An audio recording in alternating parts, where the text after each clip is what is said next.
Demak pernah menjadi Demak pernah menjadi kerajaan, tetapi dalam perkembangannya sampai sekarang dalam segi perekonomian, industri, dan lain-lain, lebih berkembang Kudus, Semarang, Cirebon, Gresik, Surabaya. Apa yang menjadi penyebabnya, Pak? Ini yang perlu saya pelajari lagi. Kalau saya disuruh menjawab malam ini, mungkin cuma sekedar perkiraan. Sekedar perkiraan. Mungkin Demak, pada waktu dia berkuasa, dia lebih fokus ke militer ya. Jadi belum sempat untuk membangun ekonomi. Jadi kalau di Demak itu kalau seharusnya didirikan sebuah pelabuhan dagang yang besar atau hal-hal yang mendukung perekonomian berkembang, itu belum sempat. Begitu menghancurkan Mojopahit 1478, Demak itu sibuk membangun kekuatan militer laut. Tujuan Demak awalnya adalah menyatukan kembali kerajaan-kerajaan wilayah Mojopahit yang begitu mendengar Mojopahit hancur langsung melepaskan diri. Ini kan pusing Demak itu. Dia sudah berhasil menghancurkan kerajaan terbesar di Asia Tenggara. Bukannya senang, malah ngeluh. Karena kerajaan-kerajaan taklukan Mojopahit di berbagai daerah begitu mendengar kabar angin dari para saudagar telah dihancurkan oleh Demak, mereka langsung memproklamirkan diri merdeka. Nah ini bikin Demak pusing. Makanya fokus pertama Demak adalah kekuatan militer laut. Karena fokus militer Demak ke laut, 1486 Mojopahit diserang oleh Girindrawardhana dari Indoho. Demak kecolongan. Prasasti Petak, Prasasti Jiu. Demak kecolongan. Begitu Mojopahit diserang oleh Girindrawardhana, pusat kekuasaan dibawa ke Doho. Girindrawardhana memproklamirkan sebagai Raja Merdeka. Sebagai Raja Wilwatikto Janggolo Kediri. Prabunata Girindrawardhana Dhyarana Wijaya. Nah, setelah ini Demak pun nggak bisa mencegah itu karena fokusnya masih ke lautan. Baru ketika Raden Patah sudah sepuh 1517 baru tentara Demak dikirim ke pedalaman Doho. Patiunus juga tidak sempat untuk membangun Sultan kedua, membangun perekonomian. Karena begitu Patiunus memerintah Demak, Portugis datang mencaplok Malaka. Ini cilaka ini. Karena Selat Malaka ini adalah selat penting bagi pedagang-pedagang Muslim termasuk Demak untuk mengirim rempah ke Kalkuta atau Malabar. Kalau sudah dikuasai oleh Portugis, Selat Malaka ya susah, maka jalur alternatifnya harus memutar lewat Selat Sunda. Memutar lewat Selat Sunda baru berlayar ke India. Penyerangan ke Malaka oleh Patiunus juga cukup menguras kas negara. Jadi sudah nggak terpikir untuk membangun ekonomi. Bahkan Patiunus dikabarkan juga mati gugur di laut ketika penyerangan terjadi. Terus ketika mengetahui bahwa kekuatan armada Portugis kuat di lautan, maka Sultan Trenggono mengambil inisiatif Sultan ketiga. Kita harus menguasai Jawa secara penuh. Kita harus kuat di darat. Jadi jangan sampai Portugis masuk ke Jawa. Pilihannya adalah melakukan ekspansi besar-besaran. Masuk ke Jawa Tengah, ke Jawa Timur, ke Jawa Barat. pertumpahan darah luar biasa.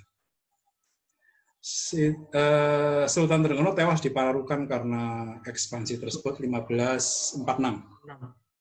Nah, setelah 1546 ini terjadi perebutan kekuasaan di Demak, perang saudara. Akhirnya Demak runtuh 1549 runtuh dan pindah ke Pajang. Selama berdiri Demak ini perekonomian tidak bisa difokuskan ke ekonomi. Fokusnya masih ke agresi militer, terus membangun armada tempur. Makanya Demak itu terkenal kuat kalau di babat-babat tradisional, terkenal kuat. Mirip Mojopahit memang. Di Hikayat Banjar membantu Sultan Suryanullah menjadi sultan. Siapa yang membantu prajurit Jawa Demak Bintoro ke Kalimantan Selatan? Sakti. Iyalah, Sakti. Yang mengangkat Adipati Banten, Panembahan, Pangeran Hasanuddin. Pangeran Hasanuddin di Banten itu juga pasukan Demak dari Jawa. Pangeran Hasanuddin tidak mampu untuk menaklukkan Banten karena kekuatan Arya Suranggono. Kalau orang Pajajaran logatnya Arya Suranggana. Saking kuatnya tantra yang diterapkan oleh Arya Suranggana sehingga Panembahan Pangeran Hasanuddin tidak mampu menghadapi. Siapa yang membantu Pangeran Hasanuddin? Pasukan Demak. Jadi di Babat itu Demak terkenal pejuang, jihadis. Bahkan kalau melihat film Putri Gunung Ledang buatan Malaysia, silakan dilihat di sana. Yang tampil ketika Demak, cerita tentang Demak, pasti pasukan jihad berpakaian putih-putih. Ya, pembanggenya. Itu tercatat di Hikayat Melayu. Demak itu petempur. Memang jagoan. Nah, kalau gambarannya aja seperti itu, maka ekonomi memang tidak terperhatikan sama sekali waktu Demak berkuasa. Kalau kemudian setelah Demak surut, tidak meninggalkan apapun untuk menyokong perekonomian, kemudian daerah-daerah lain Semarang tumbuh perekonomiannya, ya cukup masuk akal. Tapi ini sebatas perkiraan saya, karena saya belum pelajari secara mendalam. Demikian. Catatannya Tommy Pire. Demikian. Oke, terima kasih Pak. Pertanyaan terakhir ini Pak. Iya. Apakah ada sosok Dewata di Jawa Dipa Pak? Kalau sosok Dewata tidak ada ya. Yang ada itu Danyang ya. Danyang. Orang Jawa itu sebutannya Danyang. Dewa itu kan dari Sansekerta. Kosakata Sansekerta. Kalau orang Jawa itu Danyang. Danyang itu adalah makhluk suci yang kadang-kadang menguasai tempat-tempat tertentu.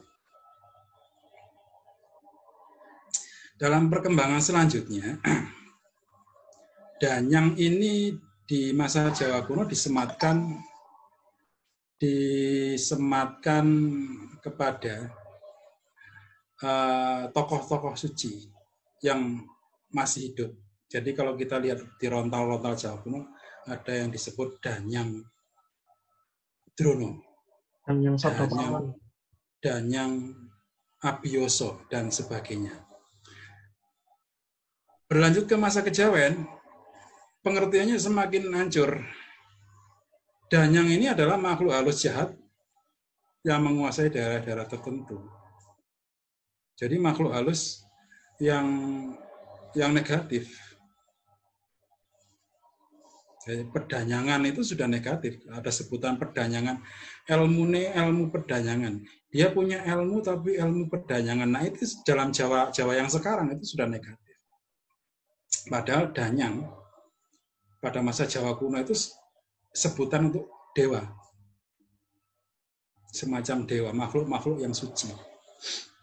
Nah, ketika ajaran dari Siwo dan Buddha masuk, tergeser itu.